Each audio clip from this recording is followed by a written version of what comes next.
आपने सिर्फ 0 ही दिया है। और दूसरी बात, ये आपके आत्मसम्मान की लड़ाई है। 6 सीट पे कैंडिडेट बदल दिया, आपका कैंडिडेट क्यों नहीं बदला? क्यों? क्योंकि उनको लगता है कि चुनाव के वक्त माननीय सांसद महोदय आएंगे, थोड़ा मनोरंजन करेंगे और वोट लेकर के चले जाएंगे। ऐसा होगा क्या? ऐसा आप होना देना चाहते हैं? इसीलिए मैंने कहा कि मैं कैंडिडेट नहीं हूँ। आपको अपने हक और अधिकार के लिए नॉर्थ ईस्ट दिल्ली में रहने वाले जो आम लोग हैं, अपने आत्मसम्मान के लिए इस बार प्रत्याशी बनना पड़ेगा। आपको चुनाव लड़ना पड़ेगा। बोलिए, चुनाव लड़ेंगे? आप सब प्रत्याशी हैं ना? आप सब एमपी हैं ना? तो अभी एक मीडिया वाले पूछ रहे थे कि कुछ नेता नाराज हैं। नेता नाराज हो जाए तो हो जाए मैडम, जनता नहीं नाराज होना चाहिए। और जनता जिससे नाराज हो जाती है ना, कितना भी सेटिंग गेटिंग कर लीजिए, ऐसा परसेंटेज बढ़ाएंगे ना नॉर्थ ईस्ट दिल्ली के लोग कि सब सेटिंग घर में ही रखा रह जाएगा। और आखिरी बात ये कि मेरी कहानी और आपकी कहानी बहुत अलग नहीं है। जब मैं पहली बार दिल्ली में सांसद का प्रत्याशी बना कांग्रेस पार्टी की ओर से, इंडिया अलायंस की ओर से, तो सबसे पहली प्रतिक्रिया आई कि मैं बाहरी आदमी हूं। बोलिए, बिहारी आदमी को बाहरी कहना ही कोई नया बात है? बिहारी को तो बाहरी कहते हैं ना जी। लेकिन याद रखिएगा कि बिहारी जिसको आप बाहरी कहते हैं, वो अगर आता नहीं तो आपका रोड नहीं साफ हो पाता, आप टेम्पू पे नहीं चढ़ पाते, आपकी सड़कें नहीं बनती, आपका बिल्डिंग नहीं बनता। और हम खाली मजदूरी नहीं करते हैं, हम गृह मंत्रालय जहाँ जैसा के पप्पा बैठते हैं वहाँ सेक्रेटरी भी बनते हैं। और ये इस देश के संविधान की ताकत है कि एक आंगनबाड़ी का बच्चा भी पीएचडी करके ऑल इंडिया रैंक 1 ला करके अपने नाम में शान से डॉक्टर कन्हैया कुमार लगा सकता है। ये इस देश के संविधान की ताकत है। इसीलिए मैं आप सबसे ये अपील करता हूं, आप जानते हैं कि नॉर्थ ईस्ट दिल्ली में 10 विधानसभा है और हमारे पास कोई साधन संसाधन नहीं है। हमने जो है कोई दवा बनाने वाली बेईमान कंपनी से इलेक्टोरल बॉन्ड से चंदा नहीं लिया। हमारी तो पार्टी का खाता भी सीज कर दिया गया है और कोई विरासत तो हमारे पास है नहीं। कोई हम गृह मंत्री हैं कि हमारा बेटा बीसीसीआई का सेक्रेटरी बन जाएगा? ना हमारे बाबूजी गृह मंत्री हैं, हमारी माताजी तो आंगनबाड़ी में काम करती हैं। तो ना हमारे पास धन है न संसाधन है। लेकिन हमारे पास एक चीज है, सूरत के लोगों की सीरत आप लोगों की नहीं होने देंगे। सूरत का उम्मीदवार भाग गया और वहां के लाखों वोटर देखते रह गए और बिना चुने ही कोई एमपी बन गया। यहां खड़ा होकर के हम इस देश का नमक खाए हैं। आपके सामने ये शपथ लेते हैं कि हमारे शरीर में, हमारे रगों में आखिरी कतरे तक हम अन्याय के खिलाफ न्याय के लिए लड़ते रहेंगे, हम भागने वाले नहीं हैं। इसीलिए आपसे हम अपील करते हैं कि ये लड़ाई अन्याय के खिलाफ न्याय की लड़ाई है। और इस न्याय की लड़ाई में बोलिए, आप न्याय योद्धा बनने के लिए तैयार हैं कि नहीं हैं? अगर आप न्याय योद्धा बनने के लिए तैयार हैं तो इस लड़ाई को हम पूरी शिद्दत से लड़ेंगे।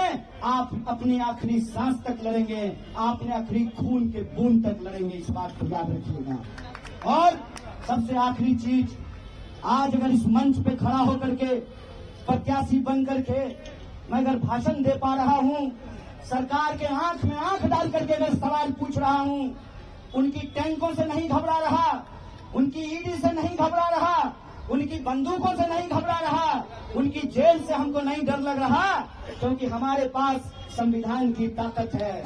इसीलिए आज की नामांकन रैली में हम हाथ में प्रस्तावना लेकर के आए हैं। जब हम कहते हैं कि ये न्याय का आरंभ है, तो ये आरंभ तब तक अंजाम पर नहीं पहुंचेगा जब तक हम अन्याय को हरा नहीं देते हैं, अन्याय को पराजित नहीं कर देते हैं। इसीलिए आप सबसे मैं कहना चाहता हूं, ये तो बस शुरुआत है। एक नेता है देश में, कहते हैं कि टेलर दिखाएंगे, साहेब हम आपको असली सिनेमा दिखाएंगे, हम आपको असली सिनेमा दिखाएंगे,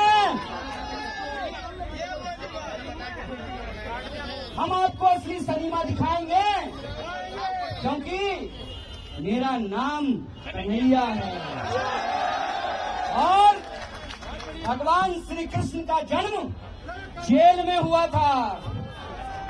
आपने हमको जेल में डाला, आप इस देश के विपक्ष के मुंह पर ताला लगाना चाहते हैं, विपक्ष के नेताओं को जेल में डालना चाहते हैं। जब आपने हमको जेल में डाला था उसी तिहार में, तो वहां से निकल करके हमने इस देश की सत्ता को चुनौती दिया था। हमने कहा था कि जब तक जेल में चना रहेगा आना जाना लगा रहेगा। याद रखिएगा, याद रखिएगा, ये वो देश है कि हम सहते भी हैं और जब पानी सर से ऊपर उड़ जाए तो अपनी पूरी ताकत से उसके खिलाफ लड़ते भी हैं। ये याद रखिएगा कि जब जब इस देश में सत्ता अहंकारी होती है, जब जब इस देश में पाप बढ़ता है, जब जब इस देश में अत्याचार बढ़ता है, तब तब उस अत्याचार के खिलाफ न्याय का एक आरंभ होता है, न्याय की एक लड़ाई की शुरुआत होती है। और एक बात आपका फोटो और एक बात मैं आप सबसे कहना चाहता हूं कि धर्म का क्या मतलब होता है।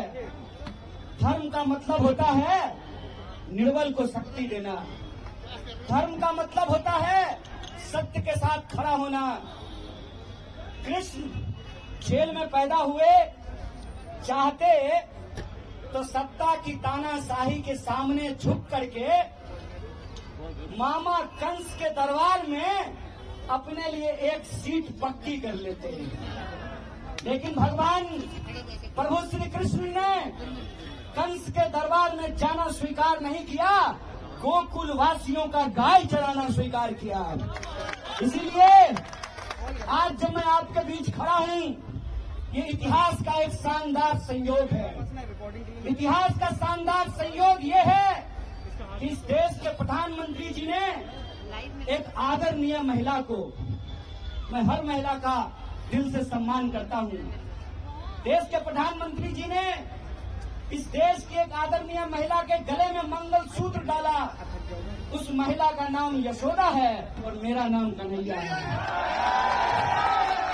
तो याद रखिएगा कि इतिहास का संयोग है कि हम गंगा किनारे पैदा हुए, हमारी जन्मभूमि गंगा के किनारे है और आज हमारी कर्मभूमि यमुना का किनारा बन रहा है। और हम किताबों में पढ़ा करते थे कि यह कदम का पेड़ अगर माँ होता यमुना तीरे, मैं भी उस पर बैठ कन्हैया बनता धीरे। आज आप तमाम लोगों के सामने किसी एक व्यक्ति को सांसद बनाने का सवाल नहीं। आज आप तमाम लोगों के सामने किसी एक व्यक्ति को प्रधानमंत्री बनाने का सवाल नहीं है। आज आप तमाम लोगों के सामने किसी एक गठबंधन का सरकार बनाने का सवाल नहीं है। सवाल ये है कि इस देश के आम नागरिकों के आत्मसम्मान के साथ खेला जा रहा है। वोट की लड़ाई में मुझे कोई दिक्कत नहीं है।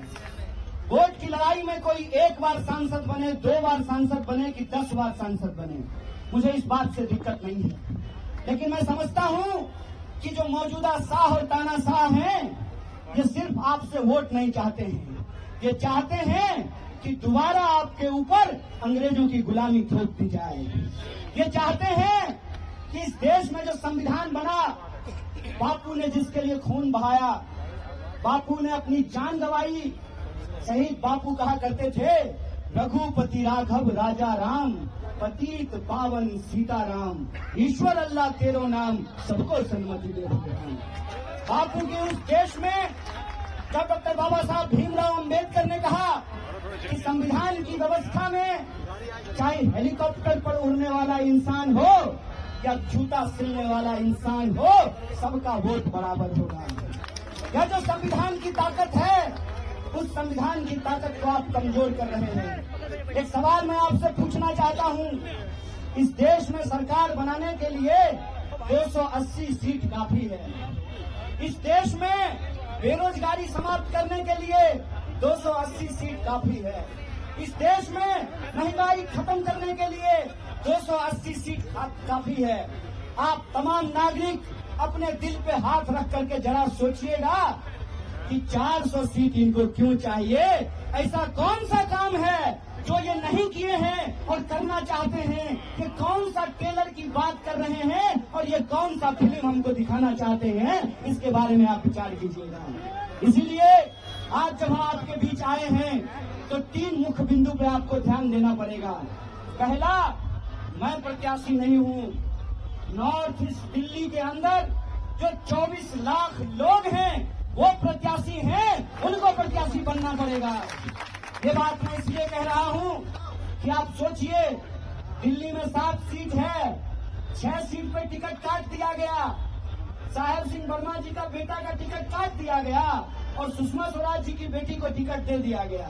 अरे परिवारवाद। सवाल ये है कि क्या वो 6 सांसद काम नहीं करते थे? अगर काम नहीं करते थे तो उनका टिकट काटा गया, तो इस क्षेत्र के जो सांसद हैं उनको क्यों टिकट दे दिया गया है? इस पर जरा आप लोग विचार कीजिएगा।